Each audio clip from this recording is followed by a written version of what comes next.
है, उसके बाद एंगल कैसे लिखते हैं उसको बताता हूँ। हमारा पूरा टॉपिक क्या है, आपको जो पेपर में आएगा वो किस तरीके से आएगा। Refraction at convex spherical surface when object lies in rare medium and virtual image is formed. ठीक है, वर्चुअल का आएगा तो इस तरीके से आएगा, वर्चुअल इमेज इज फॉर्म्ड। अब हमने क्या किया, ऑब्जेक्ट ले लिया रेयर में, ये लगा लिया उसका, ठीक है, ये यहाँ पे पहुंचा तो इसका नाम हम यहाँ पे ए दे देते हैं। अब मैं सबसे पहले आपको एंगल लिखना बताऊंगा। एंगल कितने लिखने हैं, अल्फा बीटा और गामा। तो मैंने आपको पहले समझाया, ऑब्जेक्ट के ऊपर हमेशा अल्फा एंगल, इमेज के ऊपर हमेशा बीटा एंगल और सी के पास हमेशा गामा एंगल, ये हमने लिख लिया। उसके बाद हमारा काम है आई और आर एंगल निकलना। तो इंसिडेंट रे ये है, ये इंसिडेंट रे है और ये सी की लाइन जा रही है, ठीक है। तो यहाँ पे जो एंगल बनेगा वो क्या बनेगा, आई, ठीक है, इसके और इसके बीच में। फिर आती है रिफ्रैक्शन एंगल की बात। तो रिफ्रैक्शन एंगल कहाँ बनेगा, ये रिफ्रैक्टेड रे हो रही है, ये आर एंगल बनेगा, ठीक है। ये 5 एंगल लिखने होते हैं, लिख लिया हमने, I R alpha beta gamma, ये काम हो गया। फिर अगला क्या बताया था मैंने आपको, अब मैंने आप इसको देनी है इसके डिस्टेंसेस। तो डिस्टेंसेस पी से ही सारे डिस्टेंस होंगे। तो पी से ओ की दूरी यू, स्मॉल यू, पी से आई की दूरी वी और पी से सी की दूरी आर। ये 3 हमने इसके पोजीशंस बतानी होती है, जिसको डिस्टेंस बोलते हैं। तो हमेशा ऑब्जेक्ट की पी से ऑब्जेक्ट को यू मानेंगे, पी से आई को वी मानेंगे और पी से सी को आर ही मानेंगे। तो ये हमारा सारा डायग्राम कंप्लीट हो गया। इस तरफ डेंसर, इस तरफ रेयर मीडियम। अब हम क्या करेंगे, सबसे पहले डायग्राम जो बनाया उसकी एक्सप्लेनेशन लिखेंगे। तो एक्सप्लेनेशन आपने अपनी लैंग्वेज में भी लिख सकते हैं। Let a point O lies in the rarer medium, mu1 is the principal axis at convex spherical surface, ठीक है। O is the incident ray। इस तरीके से object I is the virtual image formed in the side of the object, C is the centre of curvature, the distance between them P O U, P I V, P C R. ये सारा कुछ आपने अपनी मर्जी से जो जो diagram में लिखा बनाया होता है ना वो उसको लिख देना। इसमें ज्यादा ये सोचने की जरूरत नहीं कि हम किस लैंग्वेज में लिखें या कैसे मतलब इसको बनाएं, जैसा आप इतना आप इंग्लिश में लिख सकते हो। फिर सबसे पहला जो स्टेप शुरू होता है वो वही होता है क्या, सबसे पहले आई और आर को फाइंड करना। तो सबसे पहला जो स्टेप बनेगा वो क्या बनेगा, determination of angle I and R. तो step 1, determination of I and R. तो आई और आर को फाइंड करने के लिए क्या होगा, let alpha beta gamma be the angle between the object image and C, centre of curvature, ये लिख लिया हमने। तो फ्रॉम ट्रायंगल्स, पिछले वाले देखो मैं बिल्कुल आपको पिछले वाला भी रिवाइज करवाता चलूंगा और ये भी आपने ध्यान से देखना है। हमने क्या करना, आई और आर। तो आई एंगल कहां से फाइंड होता है, ट्रायंगल एओसी से। तो हम क्या लिखेंगे, फ्रॉम ट्रायंगल एओसी। पहले आप लिख लो बेशक, उसके बाद देखो, पर एओसी से होना है। अगर आपने जैसा मैं समझा रहा हूं अगर वैसा लिखा होगा तो एओसी ये आ गया, ठीक है। यहां से मुझे क्या चाहिए, आई एंगल। तो ठीक है, आई जो है बाहर है, अल्फा और गामा अंदर है। फिर से वही वाला फार्मूला लगेगा, sum of interior angle is equal to exterior angle, ठीक है।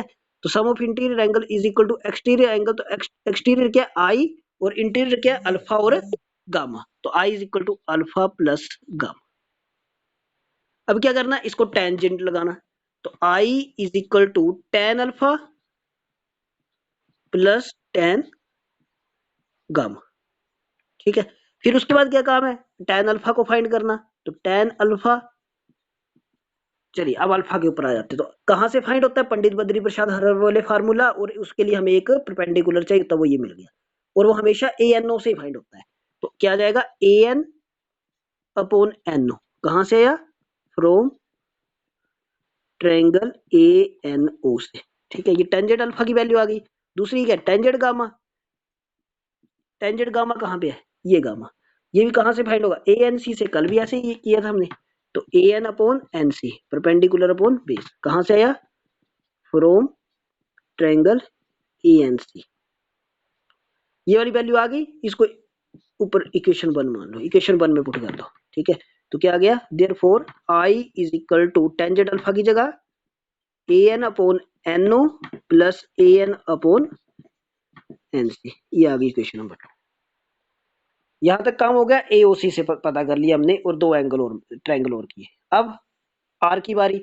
अब आर कहां से फाइंड होता है, कल ही समझाया था आपको, ए आई सी से। तो ए आई सी ये आ गया, ठीक है। तो पहले लिख लेते हैं फिर ट्रायंगल पढ़ेंगे। From triangle AIC। चलिए AIC में हमने क्या पता करना है, आर, ये आर है AIC में। आर कहाँ है, बाहर, अंदर क्या है, बीटा और गामा। तो फिर से वही फार्मूला लगेगा, R is equal to beta plus gamma. कौन सा फार्मूला लगा, sum of interior angle is equal to exterior angle. तो R is equal to tangent लगा देंगे, तो क्या बन गया, R is equal to tangent beta plus tangent gamma. अब मैं एक स्टेप ज्यादा कर रहा हूँ, जैसे आपको ये टेंजेंट बीटा और टेंजेंट गामा निकालने आ जाएंगे, आप डायरेक्ट यहाँ पे टेंजेंट बीटा और टेंजेंट गामा की वैल्यू लिख दोगे। कैसे, देखो बीटा यहाँ से देखेंगे, ठीक है, बीटा के सामने ये है, तो क्या बन जाएगा, ए अपॉन ए एन तो होगा ही, तो आप सीधे डायरेक्ट क्या लिखोगे, ए एन, और जहां पे बीटा बना वो आई है, तो A N upon N I plus tangent gamma ऊपर निकाला हुआ पहले का ही, ए एन अपॉन एन। तो एक स्टेप और कम हो जाएगा, ये कर करके होगा।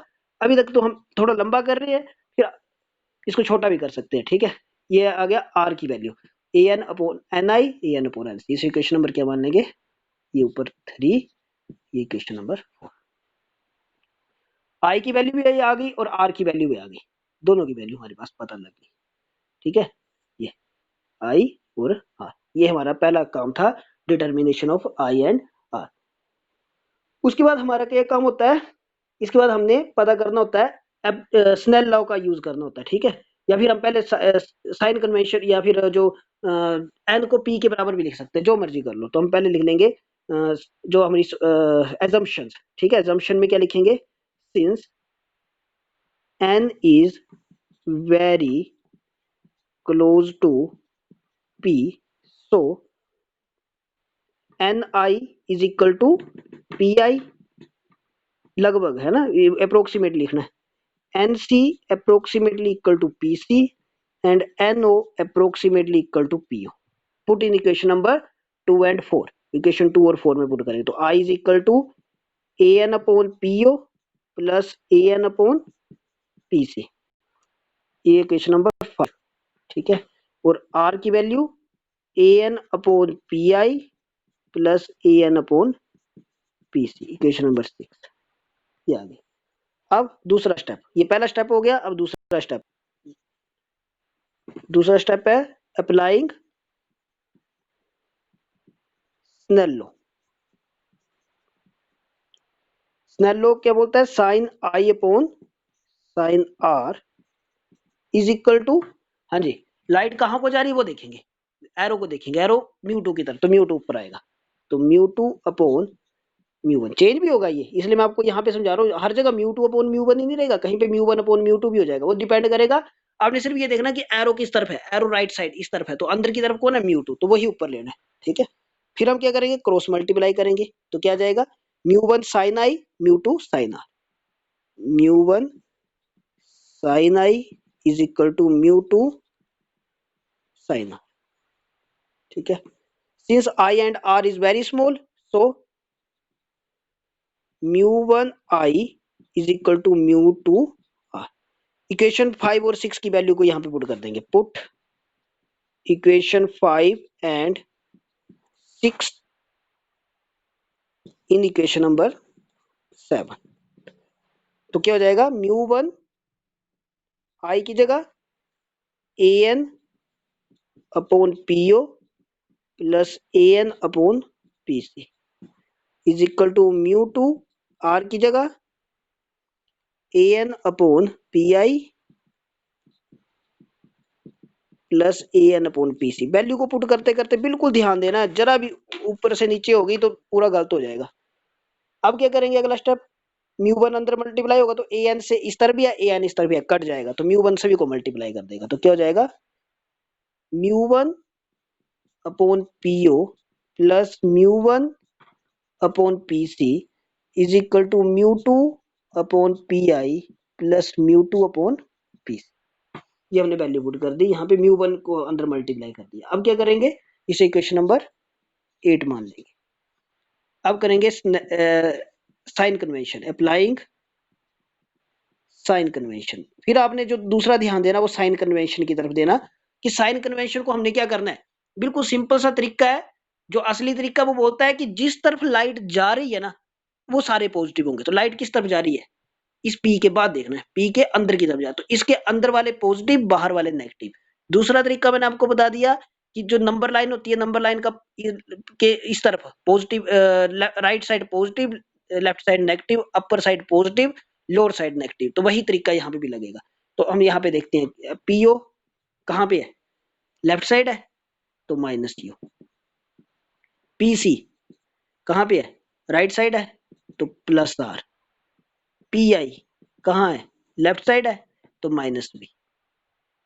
ये वाली वैल्यू हम यहाँ पे पुट कर देंगे तो क्या बन जाएगा, म्यू वन पीओ की जगह माइनस यू, तो minus mu one upon U plus mu one upon R minus mu two upon B plus mu two upon are.